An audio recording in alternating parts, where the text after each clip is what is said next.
আসসালামু আলাইকুম। হাসতে হাসতে হাসপাতালে যেয়ে রুগী হওয়ার ব্লগ নিয়ে হাজির হয়ে গেলাম। আজকে আমি শেয়ার করব কুর্মিটোলা জেনারেল হসপিটালের কিছু নতুন যাওয়ার অভিজ্ঞতা আর 10 টাকা টিকিটে কীভাবে আপনি একটা ভালো উন্নত মানের ডাক্তার দেখাবেন, আর প্লাস হচ্ছে নতুনদের জন্য কিছু টিপস দিব কীভাবে গেলে আপনারা ফার্স্টলি ডাক্তার দেখাতে পারবেন। প্লাস হচ্ছে কুর্মিটোলা যাওয়ার আগে ঢাকা ক্যান্টনমেন্টের ভিতরে যাওয়ার যে সুন্দর দৃশ্য সেটাও দেখাবো। প্লাস হচ্ছে আমার মেয়ে কোন স্কুলে পড়ে সেটাও একটু দেখাবো। তো সকাল সকাল আমি নাস্তাটা বানিয়ে নিচ্ছি, কারণ হচ্ছে মেয়ের পরীক্ষা রয়েছিল, আজকে ছিল পরীক্ষা সকালে। তো ওর হচ্ছে 8টার সময় পরীক্ষা, 7টার দিকে রওনা দিয়ে একটু আগে যেতে হয়, 7:45-8টার মধ্যে স্কুলে পৌঁছাতে হয়। তো সেই অনুযায়ী সে চলে যায়, একটু আগে আর্লি চলে যায় যেহেতু পরীক্ষা। তো আমি একটা ডিম আর চিনি দিয়ে 1 টেবিল চামচের মতো চিনি দিয়ে তারপর একটা পাউরুটি এভাবে ছেঁকে ওর টিফিনটা রেডি করে নিলাম। প্লাস হচ্ছে আরেকটা ডিম দিয়ে আমাদেরও সেমভাবে সবার জন্যই নাস্তাটা রেডি করে নিলাম, কারণ আমাদের প্রথম প্রিপারেশন ছিল যে 7টার দিকে ওর সাথে রওনা হয়ে গেলে হয়ে যাবে। তো আমরা যেহেতু নতুন কখনো যাইনি, আজকে ফার্স্টলি গেলাম। কুর্মিটোলা আমাদের বাসা থেকে কাছে, তো আমরা কখনো যাই নাই। তো শুনলাম ওখানে নাকি ভালো ট্রিটমেন্ট হয়, কিন্তু ওই যে সরকারি হসপিটাল বিদায় আমার হাজব্যান্ড নিতে চায় না, ওখানে অনেক লেট হয়, সিরিয়াল ধরে থাকতে হয়, সেই ঝামেলায় নিতে চায় না। তো আমার একটা আপু গেল, মানে বান্ধবীর বোন, তো উনি বললো যে তুই যা, ওখানে তোর ভালো চিকিৎসা পাবি। সেই জন্য আজকে হসপিটালে গেলাম, একটা প্রবলেমের কারণে সেটাও একটু পরে দেখাচ্ছি। তো এভাবে আমি নাস্তাটা রেডি করে নিলাম, সবার জন্যই নাস্তাটা রেডি করে নিলাম। এভাবে নাস্তা রেডি করলে হয় কি, দেখতেও সুন্দর লাগে, প্লাস হচ্ছে সময়টাও কম লাগে। আর একটা ডিম দিয়ে আপনি যা কাছে 4টা পাউরুটি অনায়াসে বাঁচতে পারেন, দেখতেও সুন্দর লাগে, তার খেতেও মজা লাগে, বাচ্চাদের টিফিন দিলেও সুন্দর হয়। আর আমার ছেলে যে হসপিটালে যাওয়ার জন্য রেডি হয়েছে, তো মেয়েকে অলরেডি 7টার মধ্যে ওর আব্বু বাসে তুলে, স্কুল বাসে তুলে দিয়ে আসছে, আর বাসায় এসে আবার নাস্তা করে রেডি হলো আমাদের নিয়ে যাওয়ার জন্য। তো আমার কয়েকদিন ধরে একটা প্রবলেম, এটা হচ্ছে পায়ের যে গোড়ালি, মানে বৃদ্ধ আঙুলটা, সেটা হঠাৎ করে একদিন দেখলাম যে পেকে গেছে। তো কী করে পাকলো আসলে বুঝতে পারিনি, হয়তো বা ময়লা ঢুকেছে, পায়ে বালি ঢুকেছে। তো সেই জন্য আজকে আমি 15 দিন ধরে লাস্ট অনেক কষ্ট ভুগছি, মানে এটা যে পেকেছে আমি নিজেরাই আমরা চেষ্টা করেছিলাম সারানোর জন্য, নিজেরাই অ্যান্টিবায়োটিক ওষুধ আর প্লাস জীবাণুনাশক ওষুধ দিয়ে ওয়াশ করে ক্লিন করার চেষ্টা করেছিলাম, আর কিছু চাপাচাপি করে এটারে শুকানোর চেষ্টা করার পরিবর্তে এটা হিতে বিপরীত হয়ে গেল, মানে ইনফেকশন হয়ে গেছে। আর আমার হাজব্যান্ড হাসতেছে, কারণ আমার হাজব্যান্ড অনেক চাপাচাপি করতে চাইছিল, আমি ভয়ে ধরতে দিই না, মানে এত পেন ছিল পায়ে, ধরতেই দিই নাই। তো এখন সে বলতেছে যাও হসপিটালে, তুমি কি আমাকে ধরতেই দেয় নাই, তোমার পুরা আজকে তোমার খবর আছে। তো এইভাবে নিয়ে গেল আমাকে। আর এই যে আমরা তো ক্যান্টনমেন্টের বাইরে থাকি, বাট আমাদের যে পারমিশন আছে, কারণ আমার মেয়ে হচ্ছে ক্যান্টনমেন্টের ভিতরে বিএফ সাইন কলেজে পড়ে কুর্মিটোলা, তো আমরা গার্ডিয়ান কার্ড দিয়ে অনায়াসে যে কোনো সময় এভাবে ভিতর দিয়ে যেতে পারি। আমাদের বাসা হচ্ছে বালুঘাটের পাশে, তো বালুঘাট থেকে রিক্সা নিয়েছি ক্যান্টনমেন্টে কুর্মিটোলা যাওয়ার জন্য হসপিটালে, এখান থেকে 60 টাকা নিয়েছে রিক্সা ভাড়া। আর ক্যান্টনমেন্টের ভিতরে এত সুন্দর জায়গা, সকলের পরিবেশটা এত সুন্দর থাকে ক্যান্টনমেন্টের ভিতরে, অনেক ভালো লাগে দেখতে। আপনার হেঁটে গেলেও কিন্তু এই রাস্তা অনেক ভালো লাগে, কোনো টায়ার্ড ফিল হয় না। তো আমি একটু সুন্দর দৃশ্যগুলো দেখাচ্ছি। তো এই রাস্তায় কিন্তু আমি প্রতিদিনই যাই, আমার মেয়েকে নিয়ে যাই, তো আবার আসি। তো এই রাস্তাটা মোটামুটি আমাদের এই জন্য একটা কমন রাস্তা হয়ে গেছে, যেহেতু মেয়ে স্কুলে পড়ে। এই রাস্তাটা কিন্তু বেশি দূরে না, এই দেখুন আমার পায়ের কী অবস্থা, মানে পেকে একদম পেনে আমি লাস্ট অনেক দিন ধরে একটু কষ্ট পাচ্ছি এই পাটার জন্য। তো চিন্তা করলাম, নিজেরা তো অনেক ট্রিটমেন্ট করলাম, প্রায় 15-16 দিন হয়ে গেছে, এবার একটু ডাক্তারের শরণাপন্ন হই, কারণ কোনো ইনফেকশন হয়ে বড় ধরনের কোনো সমস্যা হলে আসলে ডাক্তারের চিকিৎসা ডাক্তার দিয়ে করানো ভালো, নিজেরাই করতে গেলে আরও ঝামেলা, অনেক সময় হিতে বিপরীত হয়। তো আমার এই প্রবলেমটা আরও 1-2 বছর আগে একবার হয়েছিল, হঠাৎ করে আবার সেরে গেছে, একটু সাদা অংশ পুষের মতো বের হয়ে তারপর আবার শুকিয়ে গেছে। কিন্তু এবার বুঝলাম না, এবার ভালো করতে যে আরও হিতে বিপরীত হয়েছে, ওষুধ খেয়েও লাভ হলো না। এই যে আমার মেয়ের স্কুলটা কিন্তু এটাই, এদিক দিয়ে কিন্তু যায়, আমার মেয়ে এখানে নামে বাস দিয়ে, তারপর হচ্ছে সেই স্কুলে যায়, এটা হচ্ছে বিএফ সাইন কলেজ কুর্মিটোলা, এখানে পড়ে আমার মেয়ে। তো এই রাস্তা এই পর্যন্ত আমরা আসি, এখানে আমার বাসা থেকে প্রায় ক্যান্টনমেন্টের ভিতরে ঢুকে তারপর 12 মিনিট লাগে হাঁটতে, 12 থেকে 15 মিনিট লাগে হাঁটলে, আর রিক্সা আসলে 10 মিনিটের মতো লাগে। তারপর হচ্ছে বাসে আসলে আগে 5 টাকা ভাড়া নিতে, এখন যেহেতু গাড়ি ভাড়া বাড়ছে এখন 8 টাকা ভাড়া হয়েছে স্টুডেন্টদের জন্য।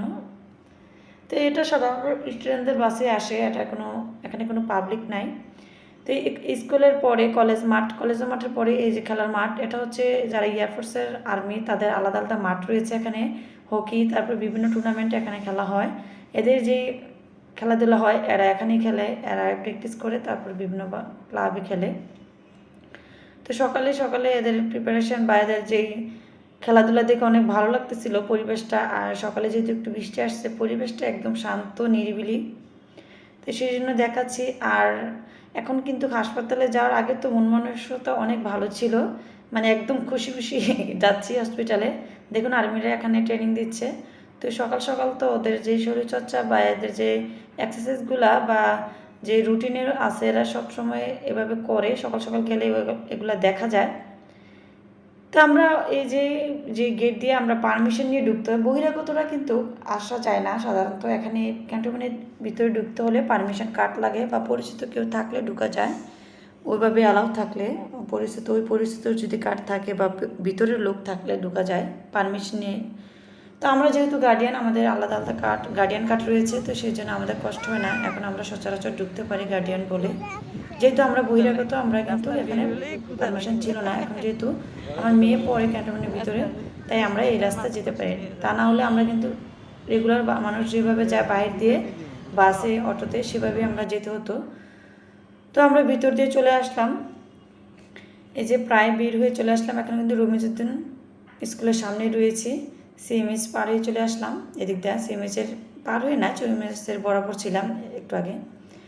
তো আফটার অল চলে আসলাম কুর্মিটোলার কাছাকাছি। তো এই দেখাচ্ছি রাস্তাটা আসলে এত সুন্দর, আর ভিডিও করতে ভালো লাগে নাই, কারণ পরিবেশটা এত সুন্দর দেখাতেই মন চাচ্ছে। তো আমি যারা একটা সাজেশন দিচ্ছি, যারা নতুন আসবেন, আমিও আমার লাইফে এই প্রথম কুর্মিটোলা হসপিটালে যাওয়া। আমাদের বাসা কাছে হওয়াতেও আমরা কখনো আসি নাই, কারণ আমরা একটু ভয় পাচ্ছিলাম। সরকারি হসপিটাল তো এখানে অনেক লাইন, অনেক সিরিয়াল ধরতে হয়, অনেক হয়রানি হয়তো হয় যারা নতুন আসে।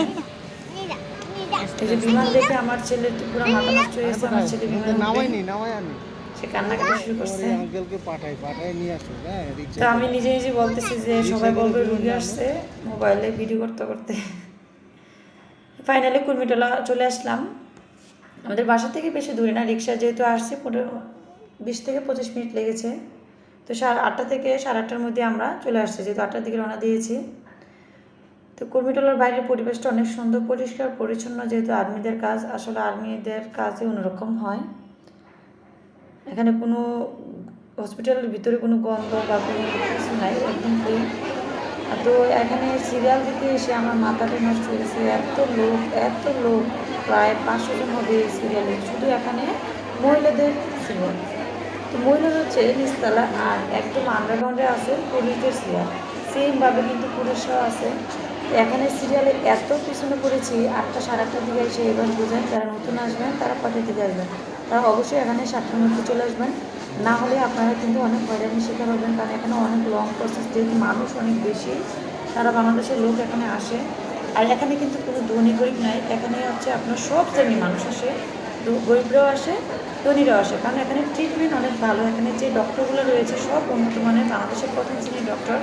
তো এই যে আমার ছেলে কিন্তু বাইরে আসলে ক্ষুধা লাগে বেশি, এসে কিন্তু ক্যান্টিনে ঢুকে গেছে। আমার হাজব্যান্ড আমাকে লাইনে দাঁড় করে দিয়ে, আমি লাইনে দাঁড়িয়ে রয়েছি, একদম পিছনে আছি। এই লাইন দেখে আমার মাথা মানে ঘুরতেছে যে যেই রুগী আসছে সে আস্তে আস্তে আরও, তো আমি দাঁড়িয়ে থেকে আরও বেশি রুগিয়ে যাবো। কারণ পায়ের এত ব্যথা হচ্ছিলো, তবুও আমি দাঁড়িয়ে রয়েছিলাম। কী করবো, কিছু করার নাই, সহ্য করতে হবে। তো এরকমভাবে আমাদের যে সিরিয়ালটা দেখলেন, এইরকম করে 3টা সিরিয়াল, এখানে প্রায় 400-500 হবে, মেবি কম হবে না। তো অবশেষে আমি 2 ঘন্টা লাইনে দাঁড়িয়ে সোনার হরিণ পেয়ে গেলাম। সেই 10 টাকা মূল্যের টিকিট। এই টিকিট দিয়ে কিন্তু আপনি এখন প্রায় 1000 টাকা মূল্যের ডাক্তার দেখাতে পারবেন। যে ডাক্তারকে আপনি বাইরে 1000 থেকে 1500 টাকা ভিজিট দিয়ে ডাক্তার দেখান, সেই ডাক্তার এখন আমি 10 টাকা মূল্যে দেখাবো। তো সে ভাবলাম ঝামেলা শেষ, এখানে এসে থেকে এখানেও সিরিয়াল, এখানেও আবার পারমিশন নিলাম, নিয়ে ডাক্তার যে দেখাবো সেই জন্য আবার সিরিয়াল দিতে হয়। আগে ছিল বসে সিরিয়াল, দাঁড়িয়ে সিরিয়াল, এখন হচ্ছে বসে সিরিয়াল, মানে চেয়ারে বসতে হয়। তারপরে 2জন করে চলে যায় ভিতরে, আবার 2জন চেয়ার আগায়। তো এইভাবে বসে রইলাম, এখানেও প্রায় 1 ঘন্টা বসেছিলাম। এই যে এক ঝলকে কিন্তু আপনাদেরকে ডাক্তারগুলোর নাম দেখাচ্ছি, দেখুন কত বড় বড় সার্জন। আর এখানে আমি সার্জারি বিভাগে এসেছি, যেহেতু আমার প্রায়ের ইনফেকশন হয়ে গেছে। তো এখানে ডাক্তার দেখে 2 ঘন্টা অপেক্ষা, 1 ঘন্টার মতো লেগেছে। 1 ঘন্টা অপেক্ষার পরে উনি আমার পা দেখে বলছে আপনার পা ইনফেকশন হয়ে গেছে, আপনার নখটা তুলে ফেলে দিতে হবে। আচ্ছা বলুন তো, আমি ভালো রোগী আসছি, আমার নখ কেন ফেলবে? আর নখ তো পুরো ভালো, একদিক দিয়ে আমি ভাবছি একটু ওয়াশ করে চলে যাব। এখন সে ঝামেলা আমাকে ফেলছে। সে আমাকে 3টা ব্লাড টেস্ট দিয়েছে। তো ব্লাড টেস্টের জন্য আবার 1 ঘন্টা দাঁড়িয়ে তারপর ব্লাড দিয়ে আসলাম। প্রায় 1টার সময় আমার কাজ শেষ হলো। তাও আবার ডাক্তার দেখাতে পারে না, কারণ রিপোর্ট আগামী দিন সকালে দিবে। তো যারা নতুন আসবেন তাদের জন্য রিকোয়েস্ট, তারা সকাল সকাল চলে আসবেন, কারণ এখানে কিন্তু অনেক উন্নত মানের ডাক্তার দেখায়। আপনি যদি একটু টেকনিক খাটিয়ে চলেন, আপনার কাজটা 2জন মহিলা আসবেন, যদি মহিলা আসেন, পুরুষ 2জন আসবেন, এসে একজন সিরিয়ালে দাঁড়াবেন, আরেকজন হচ্ছে যে ডাক্তারের জন্য সিরিয়াল ধরতে ওখানে দাঁড়িয়ে থাকবেন। তাহলে আপনার এখানে এই যে রিসিপ্টটা পেয়ে সরাসরি ডাক্তারের তাড়াতাড়ি হয়ে যাবে কাজটা, ওখানে যেয়ে বসে পড়বে, যেহেতু ওখানে চেয়ার সিস্টেম। সিরিয়াল যদি আপনার আগে থাকে একটা কাজটা হয়ে যায়। এই যে আমার ছেলে তার বাবার জন্য কান্না করতেছে, কারণ তার বাবা তো অফিসে চলে গেছে। কুর্মিটোলা থেকে ওর অফিস যেহেতু বাড়ি দ্বারা কাছে, ওর বাসে উঠে গেছে আর আমাদেরকে রিক্সা তুলে দিল। আমরাও ভিতর দিয়ে আবার সেম রাস্তায় চলে আসলাম। আর আমার ছেলে তো কান্নাকাটি করতেছে ওর বাবার কাছে যাওয়ার জন্য। বাবার জন্য এত পাগল, এসে ভালো হয়েছে, কোথাও গেলে আমার উপরে চাপটা কম থাকে। এই যে আমি 3 ঘন্টা দাঁড়িয়ে ডাক্তারের ব্লাড টেস্ট দিয়ে আসলাম। ব্লাড টেস্ট কিন্তু এখানে 3 রকমের ব্লাড টেস্ট করিয়েছে, মাত্র 560 টাকা নিয়েছে। এটা কিন্তু বাইরে অনেক বেশি। একটা রোগীর সাথে কথা বললাম যে উনি নাকি বাইরে যে টেস্টটা 10,000 টাকাটা করায়, এখানে নাকি মাত্র 2,000 টাকার মতো লাগে। তাহলে আপনার যেহেতু একটু খরচটা কম হয়, সেহেতু একটু কষ্ট কম করতেই হবে। আর এখানে কিন্তু ডাক্তাররা অনেক ভালো, মানে ট্রিটমেন্ট অনেক ভালো। শুধু আপনার একটু কষ্ট করতে হবে, সেটা হচ্ছে এই যে সিরিয়াল যদি একটু দেরি হয়ে যায়, ওরা কিন্তু এই একটা নির্দিষ্ট টাইম পর্যন্ত টিকিটগুলো কাটে। সেই ডাক্তারগুলো সেই সারাদিন যতক্ষণ পর্যন্ত এই টিকিটগুলো শেষ না হবে, রুগীগুলো শেষ না হবে, সেগুলো পর্যন্ত দেখে। তো টিকিটগুলো কিন্তু একটা নির্দিষ্ট সময় এসে অফ করে দেয়। সম্ভাবনা আছে 12টা পর্যন্ত অফ করে দেয়, কারণ 8টা থেকে 12টা পর্যন্ত টিকিটগুলো সংগ্রহ করে। তো আপনারা সকালে একদম 7টার দিকে চলে আসবেন। আর আসলে একদম 2-3 জন যদি আসেন, দেখা গেছে একজনের লাইনে দাঁড়াবেন, আর একজন হচ্ছে ওখানে ডাক্তারের সিরিয়ালে লাইনে দাঁড়িয়ে যাবেন। কারণ ডাক্তারের সিরিয়াল নিয়ে ওখান থেকে কিন্তু আবার যে টেস্ট করাবেন সেই টাকার জন্য আবার সিরিয়াল ধরতে হয়, তারপর টাকা পেড করে তারপর আবার টেস্টের জন্য সিরিয়াল ধরতে হয়। মানে সিরিয়ালের চক্করে আপনার মাথা নষ্ট হয়ে যাবে নতুন আসলে। তো সেই জন্য বললাম, নতুনদের জন্য আশা করছি উপকার হবে এই তথ্যগুলা। তো আজকে কিন্তু আমি যে ব্লাডটা দিয়ে আসছি, সেই ব্লাডের রিপোর্ট দিবে কালকে। আগামী দিন ইনশাল্লাহ চিকিৎসা করব। তো আমার জন্য সবাই দোয়া করবেন। আমি আসলে একটু ডাক্তারের কাছে যাওয়াটা একটু ভয় পাই। তো সব ভালো থাকবেন, সুস্থ থাকবেন। আল্লাহ হাফেজ।